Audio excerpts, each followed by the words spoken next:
Studio on Entrepreneurs Hangout today, we have MC Ro.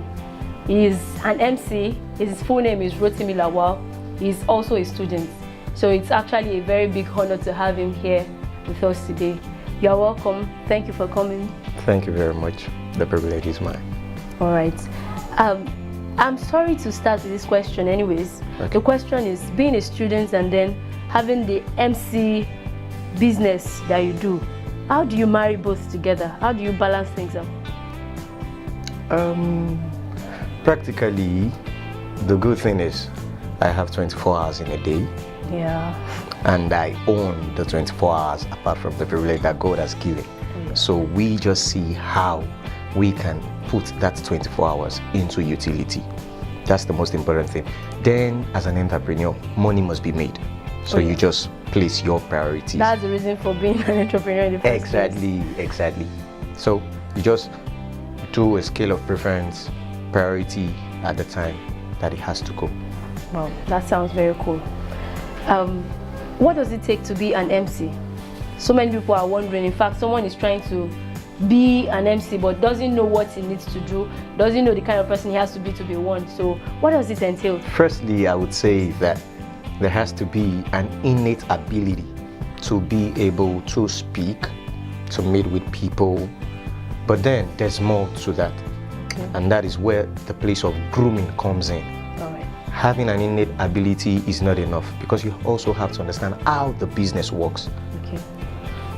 An MC who does not know how to do business, it cannot be likened to be an MC because he cannot monetize what he or she does. Okay. Yeah. So it sounds like you've always had that innate ability to do this mastering of ceremony all along. If I tell you that story, you would be amazed. Oh. We started from the church, programs, events, and kiddies party. Oh. But then there was this friend of mine whose elder sister was going to get married. Yeah. And the guy was just head bent. And he said, "Guy, you're going to do this for me." It has to be MC Ro. I said, "I've not even done one before." That was about 5 years ago. And he was head bent. He said I was just going to do it. And I did my best. I knew my best then was not good enough. Oh yeah. But ever since then, it's been events upon events, weddings upon weddings, and we've just been learning, making sure that every event, every wedding becomes very new. We don't repeat contents, we don't make it boring and too tiring. Introduce new things just to make sure that your guests are entertained and they're relaxed. Okay. I believe that one very important thing in being the master of ceremony is comedy. You should be able to put up a sense of humor that will actually make people to follow whatever you are saying, for them to be able to actually listen to you and then do whatever you ask them to do. Exactly. So that means that you must have a very good sense of humor. Yeah, because it is innate, it comes, especially when there are happenings around you that actually propels it.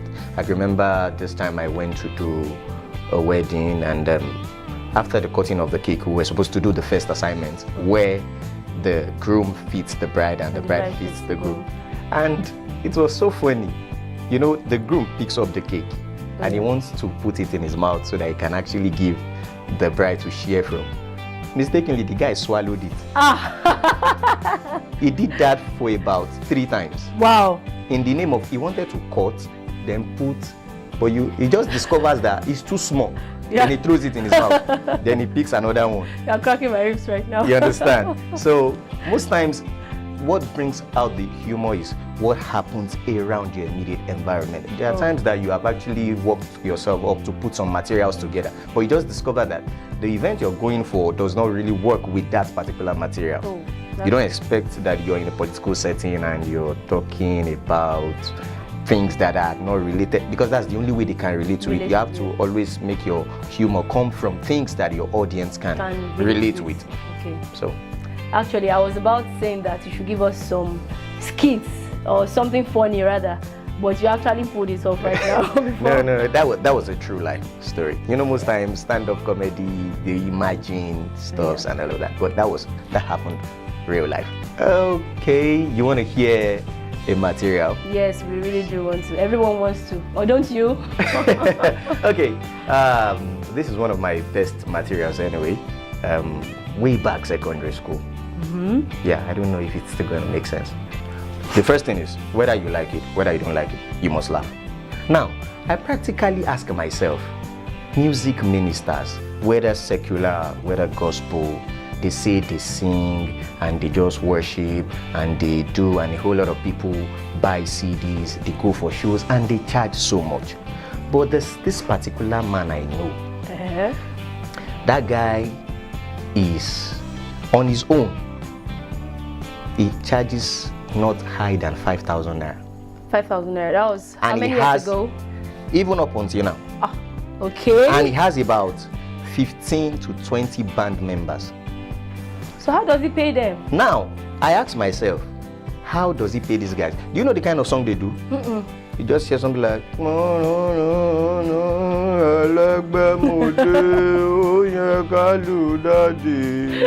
I'm like, who wants to listen to this kind of song? But the guy has been running his band for so many years. Wow. And he's still doing fine. Thanks so much for being on the show today. We really enjoyed every second, every moment. It's a pleasure. I would like to know if you have any advice for anyone coming up as a master of ceremony or any entrepreneur out there. Yes, it's boils down to understanding what works for you. As that when I was starting, you know, emceeing is a job that you learn on every day. You don't attain your peak all at once. In fact, there's no peak because you get better every day. So the thing is, know where your strength lies. Most times it is always very convenient for you if you're converting your area of strength into entrepreneurship, because it makes you want to do more. So if you're out there, you want to be an MC, a stand-up comedian, the first question is, do you have what it takes? Are you passionate about it? Do you have the drive? Are you naturally funny? Do you naturally have what it takes to talk to people? Stage fright and all of that. I want to believe that those ones would have been history by now. With that, you're good to go. But always endeavor to learn on the job, because that's the only way you can stay relevant.